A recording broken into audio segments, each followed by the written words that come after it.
A community on edge after a house of worship is targeted with graffiti. Sheriff's deputies now investigating the vandalism as a possible hate crime.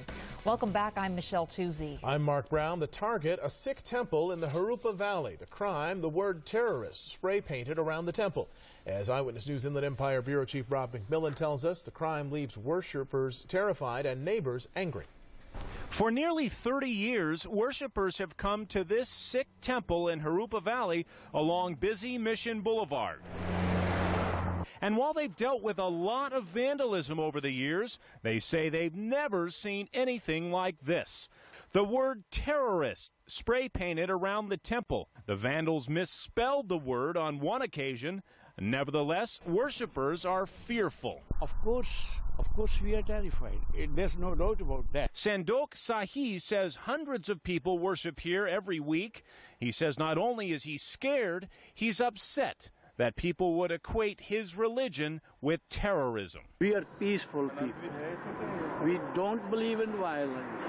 Neighbors who live near the temple can't believe it either. I think it's terrible that people around here are doing that. The neighbors across the street go to the church here, and they've been very, very nice all the time. The temple is getting support from the Council on American-Islamic Relations, who released this statement, quote, "We stand in solidarity with the Sikh community and against the actions of a tiny minority of bigots who violate our nation's long-standing principles of religious tolerance and inclusion." Meanwhile, the Riverside County Sheriff's Department is investigating this as a hate crime, and they say they have a number of leads.